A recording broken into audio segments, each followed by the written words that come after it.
Bienvenidos a Encuentro con la Caja, este programa que pueden encontrar cada jueves a las 20 en el canal de YouTube de la Caja de Previsión y Seguro Médico de la provincia de Buenos Aires. En la frase célebre hoy encontramos a Jimi Hendrix, que dijo: "El conocimiento habla, la sabiduría escucha".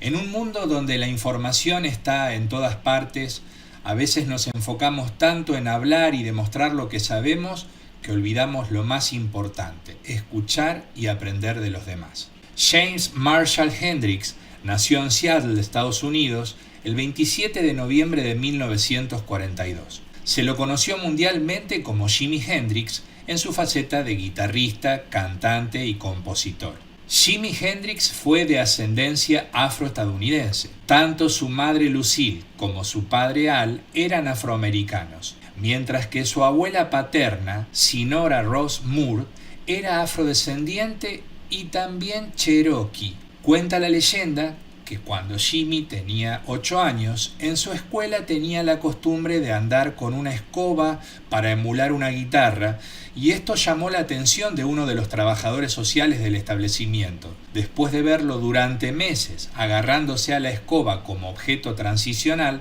le escribió una carta al director alegando que si no le compraban una guitarra le podía causar un daño psicológico irreparable. La respuesta fue negativa, pero en ese mismo tiempo Jimi encontró un ukelele entre la basura y así nació el mito.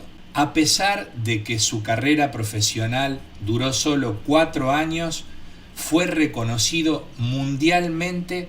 Él falleció a los 27 años de edad.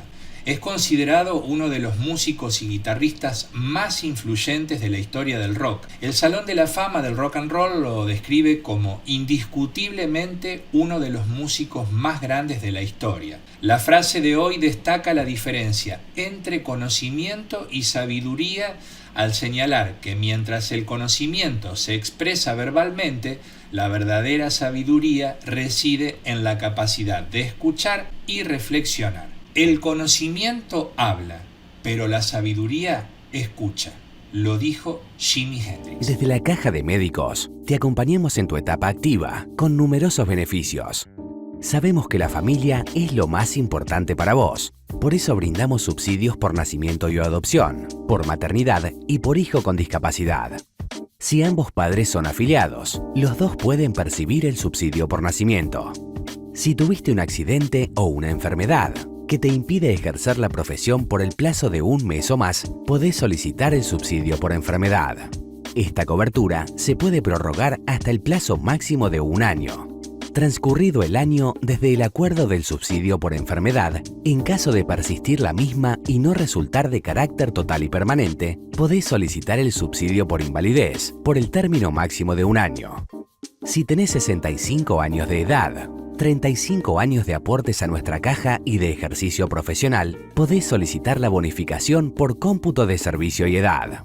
Este beneficio te permite continuar con la matrícula habilitada y ejercer la profesión en la provincia de Buenos Aires sin abonar el aporte fijo mensual. Una vez acordada, en caso de que trabajes de manera particular, tenés que seguir aportando el 5%, correspondiente a honorarios particulares y judiciales. Contamos con nuestra propia compañía de seguros, la cual te ofrece una amplia gama de seguros de vida y accidentes personales, creados a tu medida y destinados a cada etapa de tu vida familiar y profesional. Te brindamos una importante cobertura que te permite elegir el plan que mejor se adapte a tus necesidades y a tu presupuesto. Protección familiar y accidentes personales.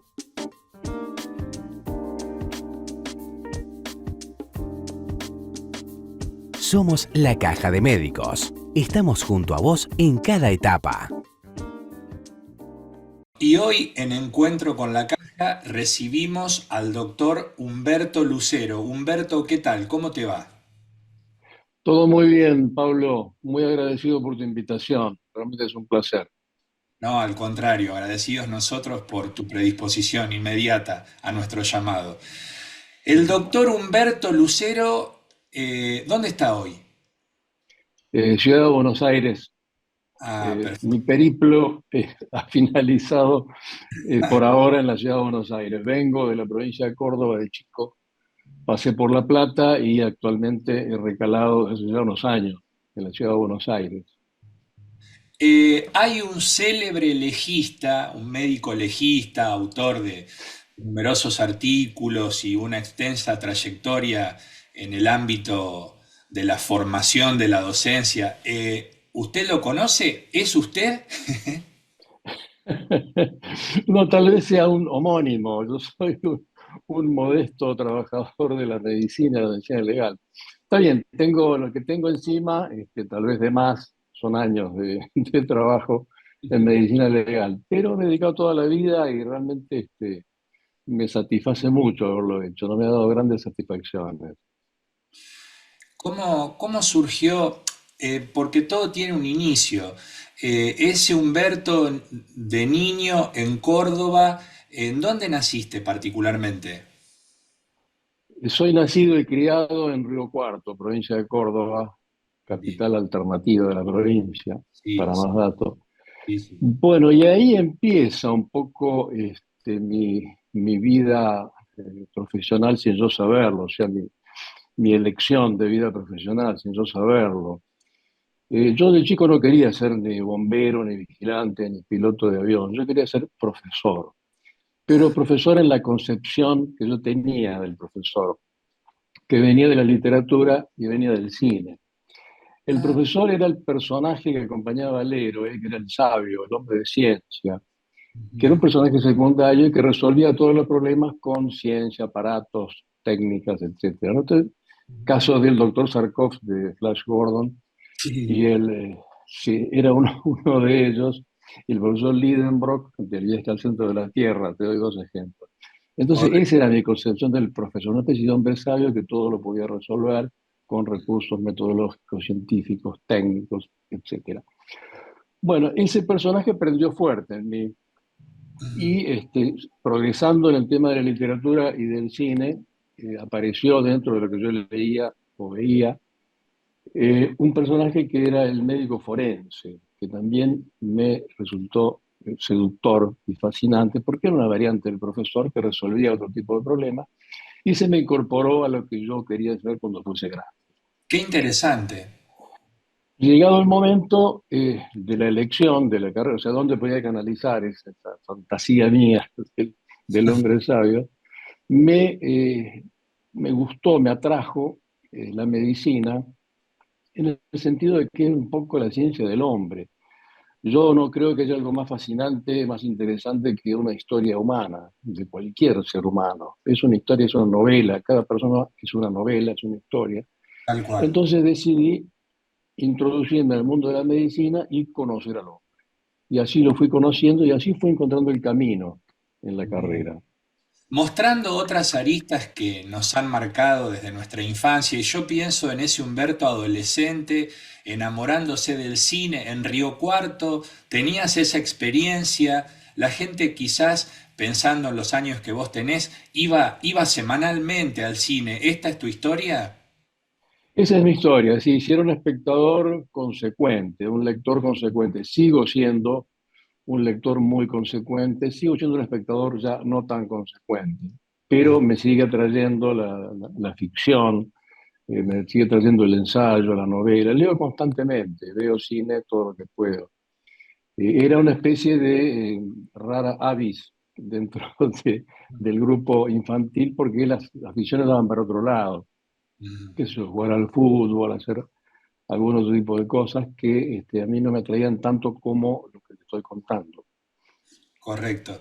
Y el vínculo con la, o sea, fuiste buscando en tu adolescencia ese eslabón que uniera ciencia, docencia y la medicina fue el canal que elegiste. Ahora, eso no sufrió ninguna crisis, se sostuvo siempre desde que lo decidiste. ¿En algún momento pensaste, por ejemplo, en ser cineasta?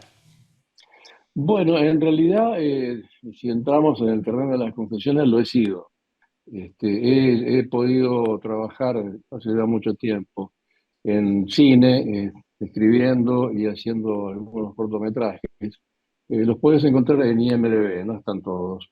Algunos están en mis trabajos. Pude hacerlo, fue realmente muy interesante, muy importante, pero la profesión me atraía más, digamos, me exigía más la profesión y la otra actividad, al menos en la Argentina, no es de tipo constante, o sea que podés estar boyando a la deriva sin hacer nada, no sé, tal vez perdiendo años de tu vida sin hacer nada o ser traspapelado y no me ofrecía una posibilidad de continuidad.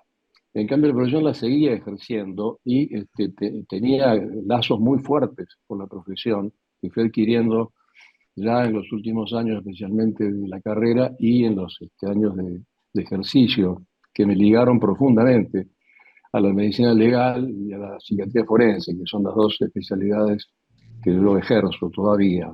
A mis años todavía las ejerzo. Correcto. Durante el desarrollo de la carrera, ¿en qué universidad estudiaste? En la gloriosa Universidad Nacional de La Plata. Perfecto. Sí, sabía No que... hay, sí, no hay saco mío que no tenga la hoja de roble. Te digo Bien. para más datos, Ah, bueno, orgullosamente la ya llevo, sí, sí, sí, sí. que en algún momento también yo visualicé la hoja de roble. Sí, Sí, con ciertas, a ver, prudencia, con cierta atención, pero también venimos de sí, ahí. sí, Humberto, sí.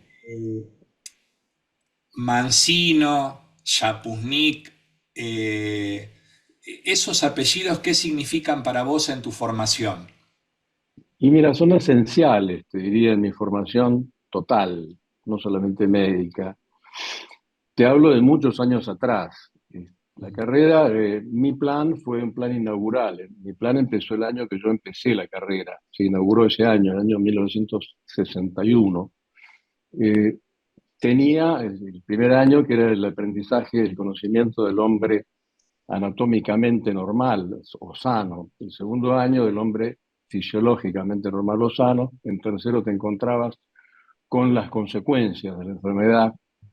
Ya el hombre había fallecido, entonces vos estudiabas las entrañas o la microscopía de la enfermedad y recién venía el cuarto año después, que era el año glorioso, en que vos llegabas al sujeto de tus desvelos, que era el hombre enfermo. Entonces me tocó, no sé si por las vueltas de la vida o por alguna predestinación, la sala 6 del Policlínico, titular el doctor Felipe César Rodríguez, adjunto el doctor Mancino, dos personajes que influenciaron notablemente en mi vida, y no solamente como médico, como te dije, sino también en mi vida como ser humano.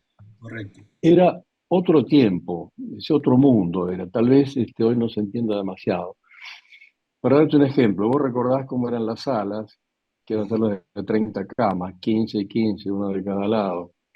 Bueno, en esa sala todas las mañanas, de lunes a viernes, de todo el año, salvo cuando estuviesen vacaciones, tanto César Rodríguez como Mancino estaban de 8 a 12, firmes de 8 a 12, estaban en el medio de la sala para revisar los pacientes, para escuchar a los estudiantes, para ir a ver qué estaban haciendo los estudiantes. Y estaban absolutamente consustanciados con la tarea.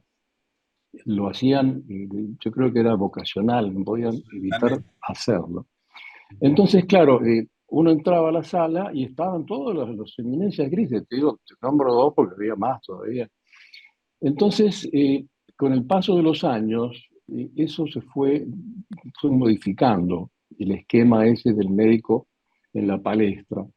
Entonces, en este momento que yo la medicina también, por razones etarias, la, la conozco como paciente, a veces voy, me he operado, me interno, entonces miro, observo quién viene, quién no, entonces me pregunto, ¿y los que saben dónde están?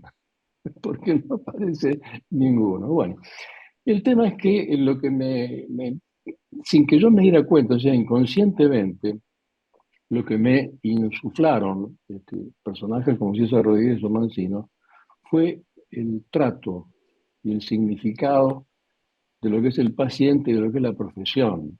Ujú. Eh, Te doy un ejemplo breve. Por ejemplo, Mancino, cuando llegó un paciente nuevo, estaba en su cama, Mancino agarraba una silla, la llevaba para el lado de la cabecera, del lado izquierdo del paciente, lo hacía reclinar, que se sentara, se sentaba Mancino, lo tenía cara a cara, y Mancino empezaba a conversar con el paciente.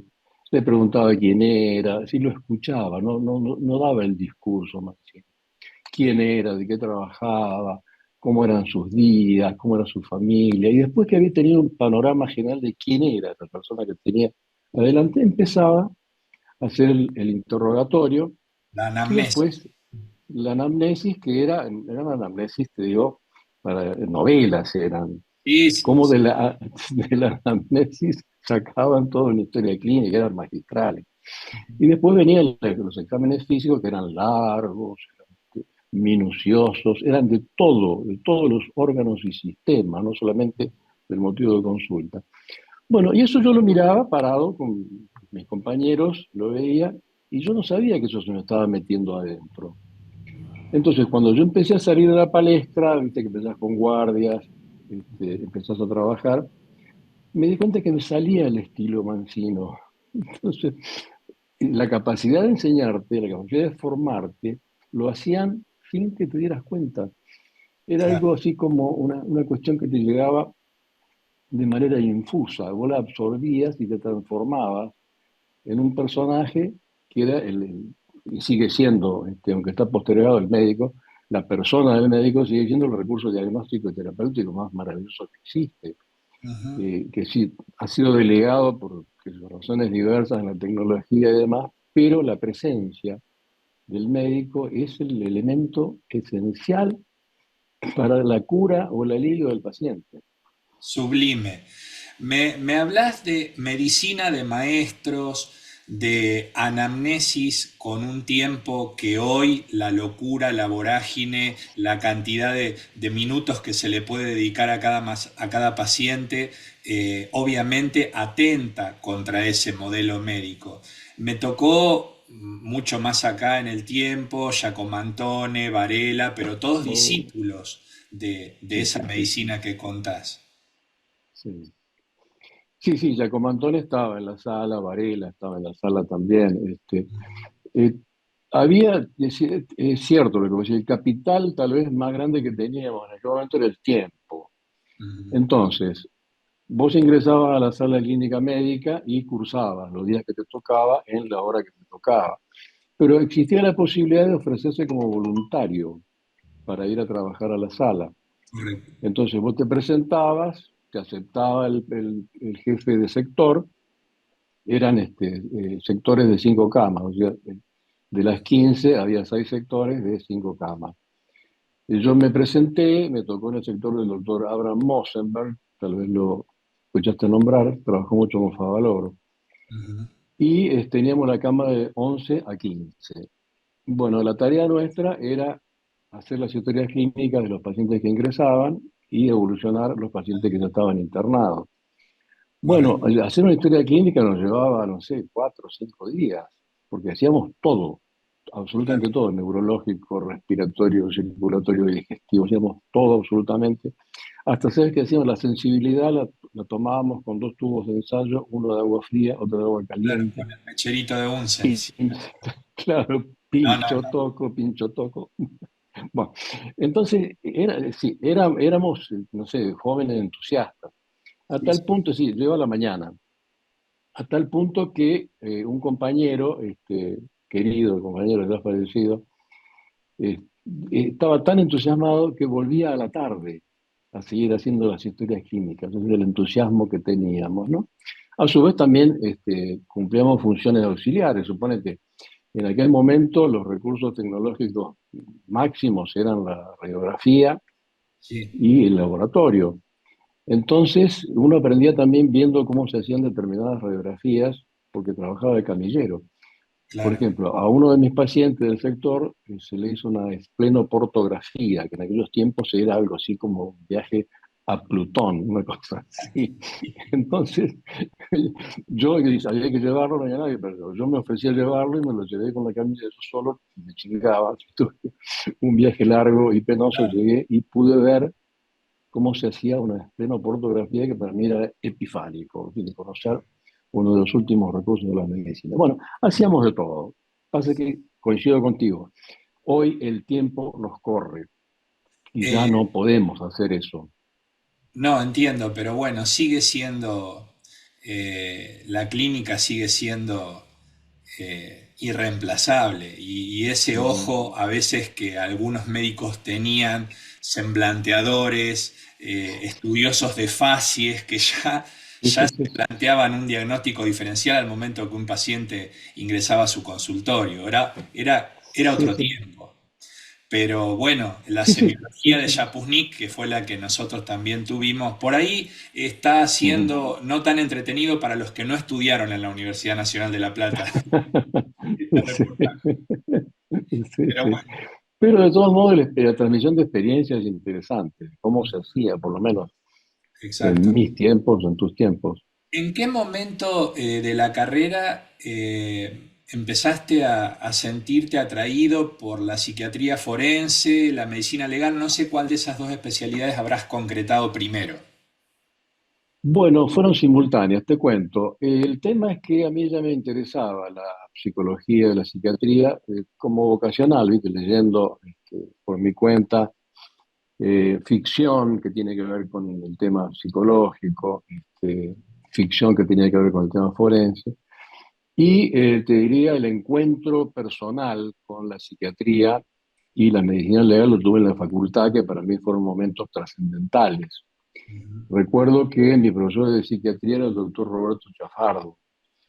Chafardo era también un personaje del nivel de Mancino, lo suyo, y me impresionó sí, porque pude sintetizar todos los conocimientos sueltos que tenía, sintetizarlos en una especie de cuestión metodológica que me hizo comprender lo que era la psiquiatría y qué estudiaba la psiquiatría.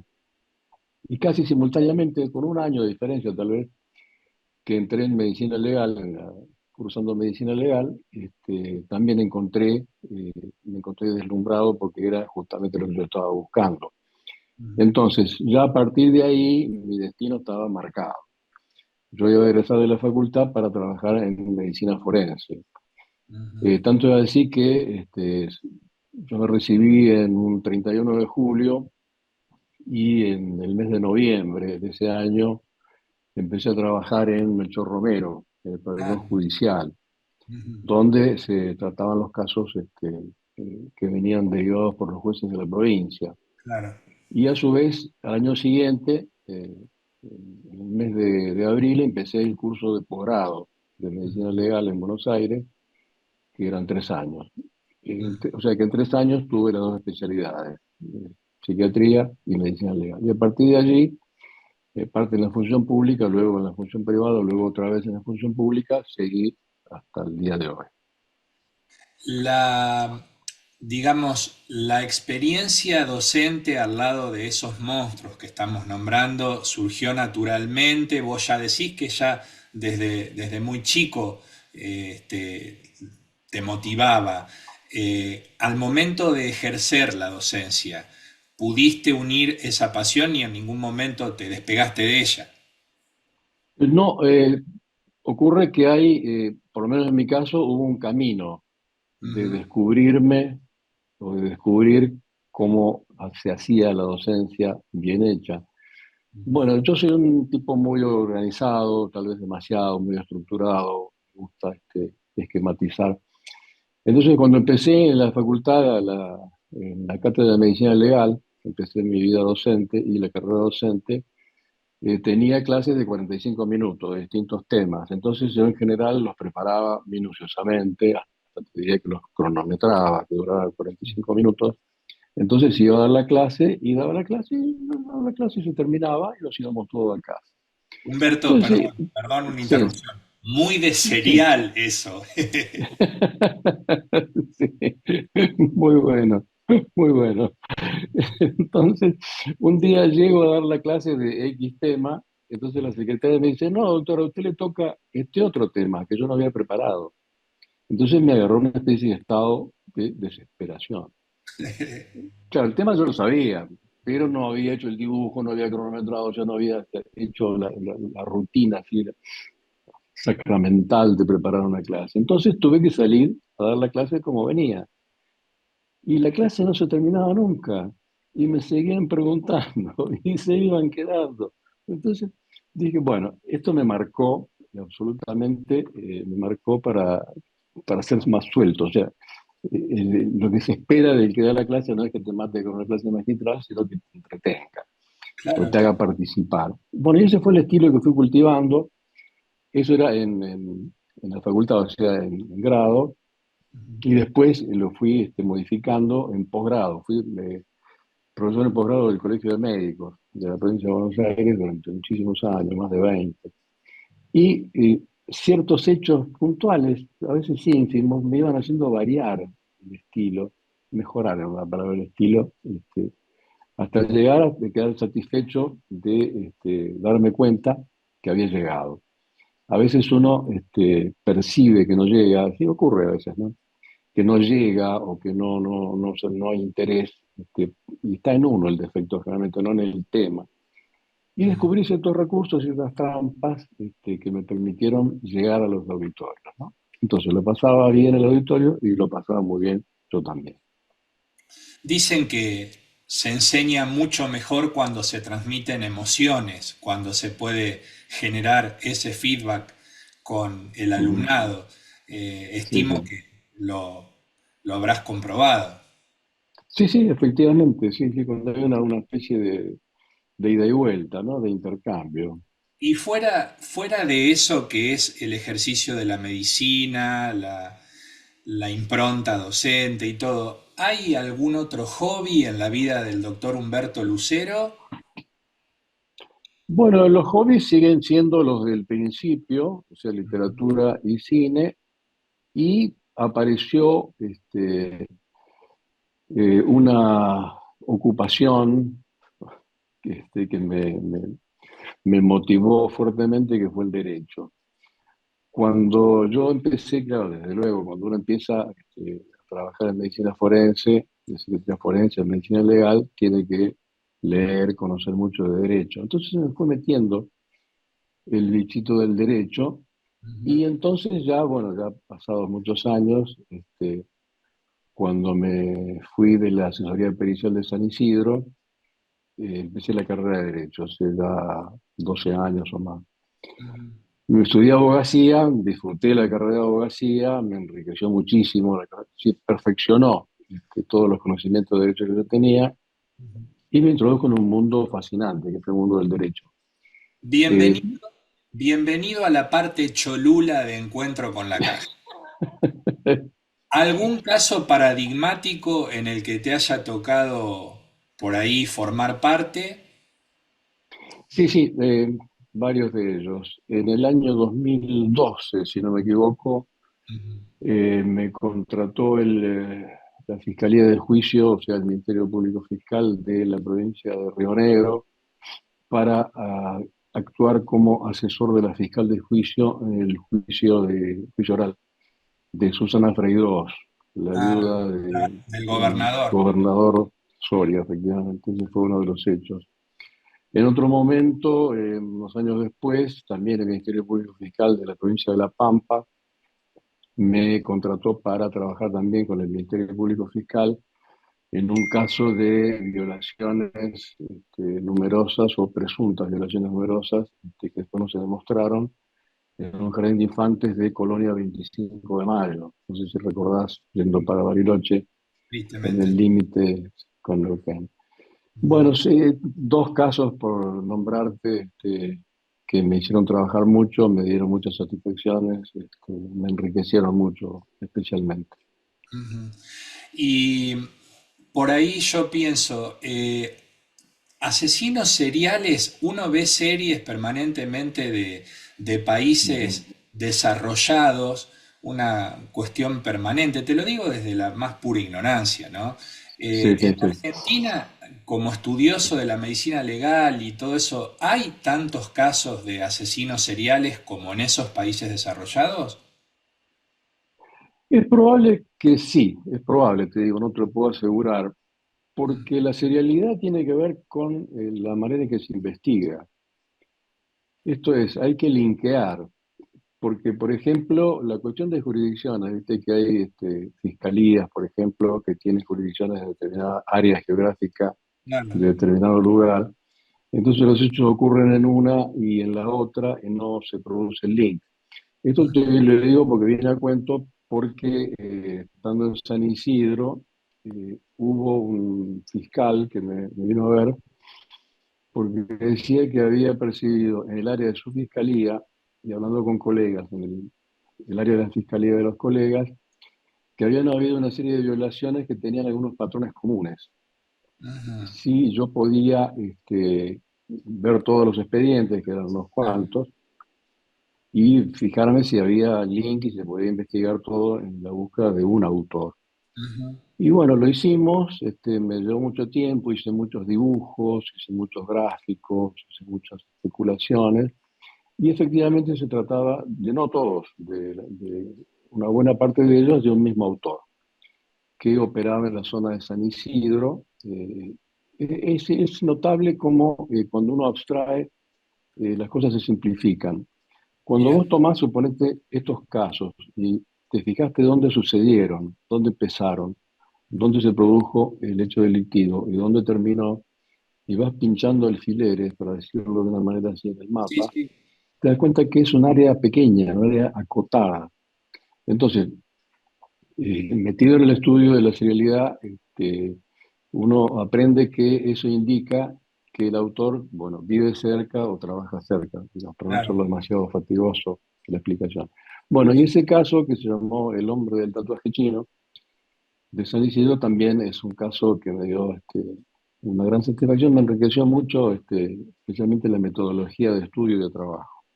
Hace poco tuve la posibilidad de ver como espectador una serie basada en personajes reales de investigadores y lo que significa ponerle pasión a ese trabajo que en un montón de oportunidades veía emocionados hasta las lágrimas a esos detectives, tanto varones como mujeres, una vez que podían atrapar al asesino. El Ujú, estrés ujú. que conlleva, el impacto que produce en la familia, las horas dedicadas a establecer la autoría de esos crímenes. Ujú. ¿Eso a vos te ha pasado así o es algo de la ficción que yo vi? Sí, no, no, es efectivamente así, porque cuando uno va estudiando el modus operandi, los escenarios, lee las declaraciones de las víctimas, en este caso eran violaciones, uno medio como que lo va conociendo al personaje, entonces se va formando una idea de cómo es, o cómo puede ser, de qué trabaja o de qué podría trabajar, dónde circula, qué edad puede tener. Entonces, de repente vos armás ese personaje con distintas variables, ¿no? Sí, sí. Y de repente el día que lo encontrás es la culminación.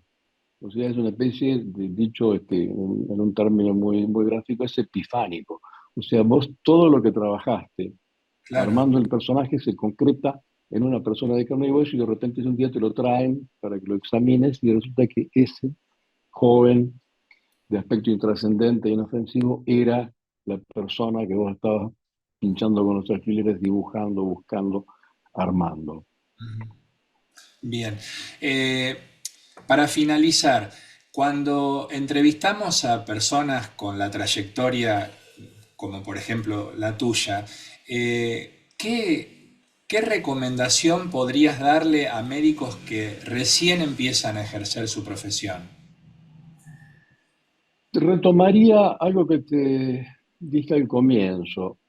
Yo les diría a los jóvenes que tengan en cuenta que la persona del médico es el mayor recurso diagnóstico terapéutico. Entonces, eso significaría que conozcan al paciente, escuchen al paciente, quieran al paciente. Van a hacer de eso un vínculo. Y cuando ellos perciban que de ese vínculo hay resultados terapéuticos, de cura, de mejoría, se van a dar cuenta cuál es el sentido de la medicina. Bien. Agradeciéndote muchísimo, una entrevista cálida, exquisita, que ojalá nuestros espectadores disfruten como nosotros. Los Gracias, últimos gracias. segundos son para que te despidas y agregues lo que vos consideres oportuno. Bien, lo mío esencialmente es agradecerte que me hayas invitado, tener el placer de charlar contigo, de poder contar estas cosas que tal vez puedan caer en terreno fértil y motivar a algún joven colega o alguna joven colega a modificar algún punto de vista. Esa sería la gran satisfacción. Como viejo profesor que soy, lograr que un alumno se motive y de repente pueda este, crear o modificar determinadas conductas, para mí sería la mayor de las satisfacciones. Bien, hemos dialogado con el doctor Humberto Lucero. Humberto, muchísimas gracias. Igualmente, un placer, Pablo. Un abrazo.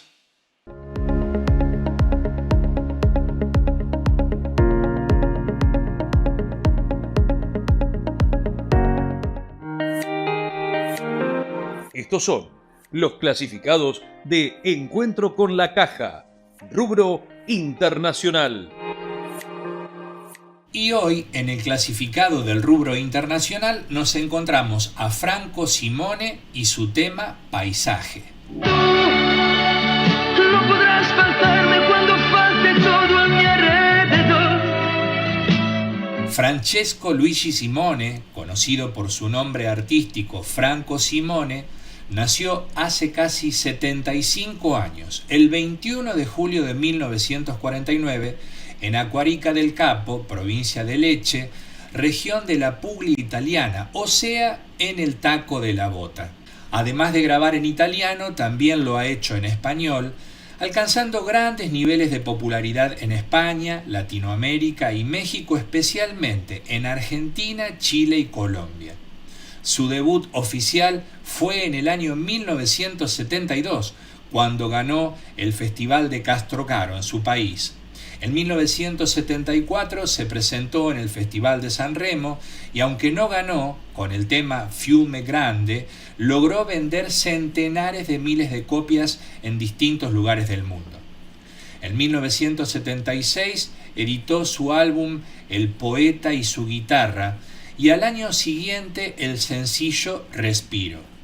Entonces comenzó a ganar mayor popularidad, principalmente en América Latina y más concretamente en Argentina y Chile, países a los que vino en reiteradas oportunidades. En Argentina explotó su éxito en 1978, el año en el que el Mundial se realizó en nuestro país, con el tema Paesaggio, paisaje quiere decir en italiano, y fue tal la repercusión que fue convocado para actuar en 2 películas.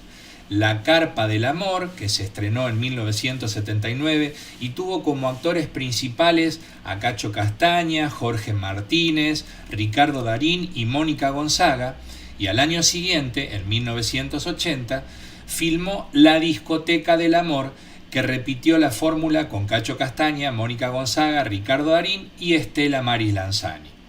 Clasificado internacional desde 1978, Franco Simone, Paisaje. Tú me das la fuerza que se necesita para no marcharse.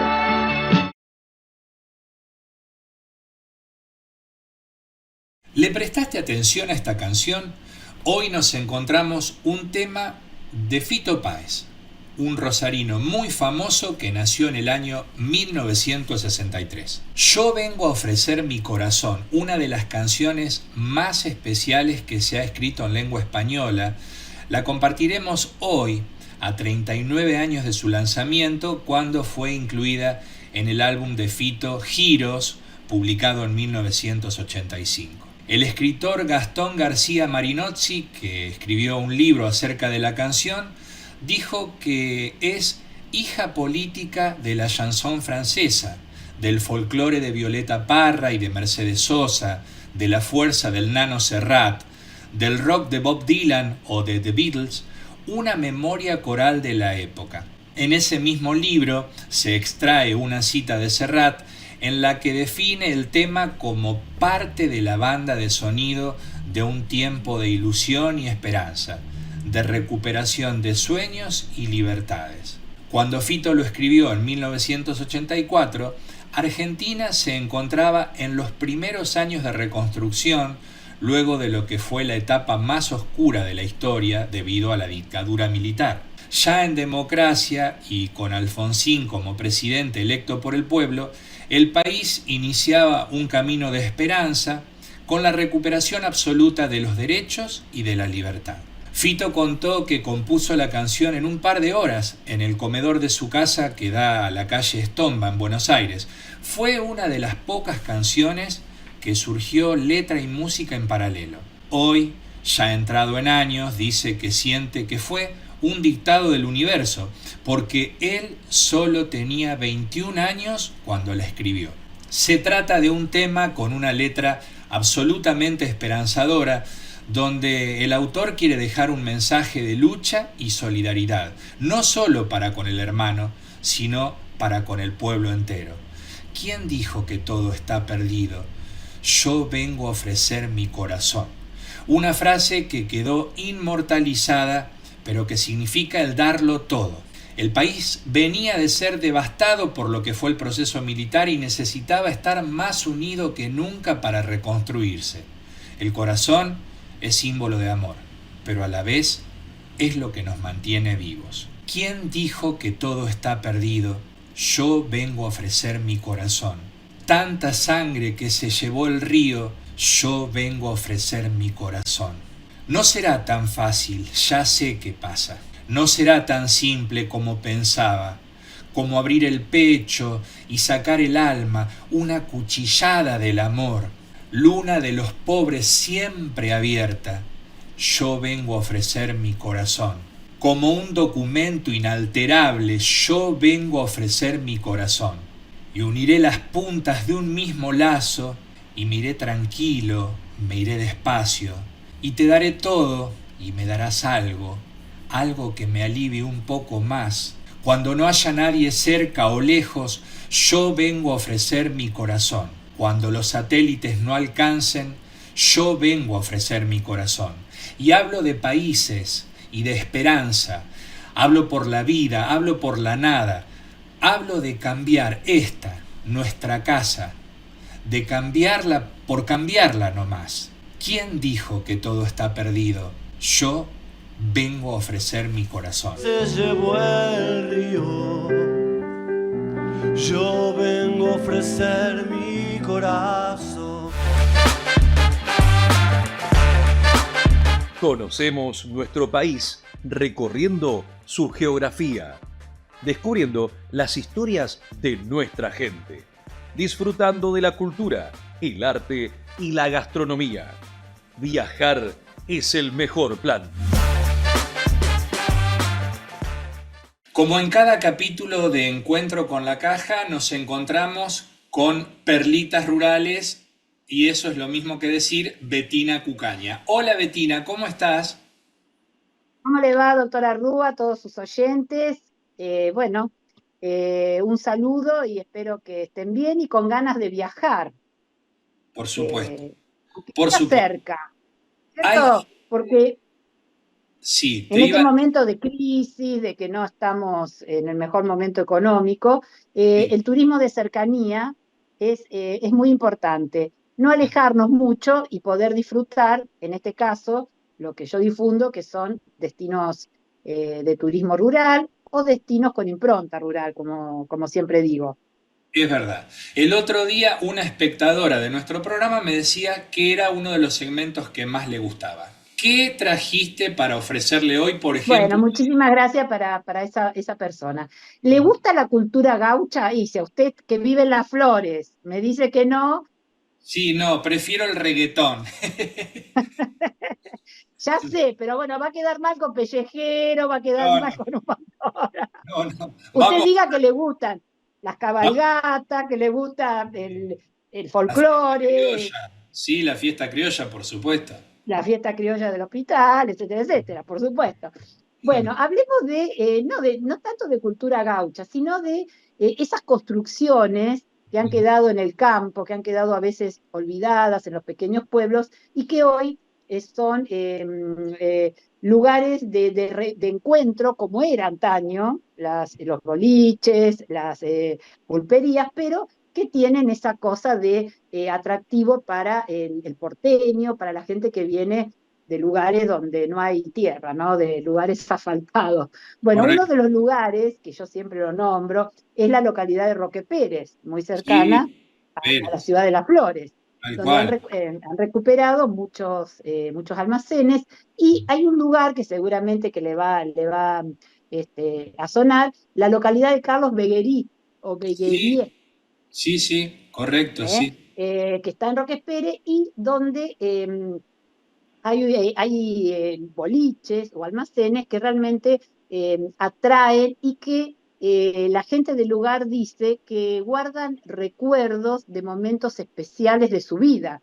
Quizá el que era chico y que iba a comprar al boliche y que hoy es profesional y vuelve a comer o a tomarse una copa o a disfrutar. El Cine Hermoso. Club Colón es otro de esos lugares realmente, yo los nombro como que guardan emociones. Por Sí, ejemplo, en el Cine Club Colón lo tenemos al aperitivo Coltri, que es un aperitivo que creó el descendiente del dueño de ese boliche y que hoy lo vende por varios lugares de la provincia de Buenos Aires y por ahí de Argentina.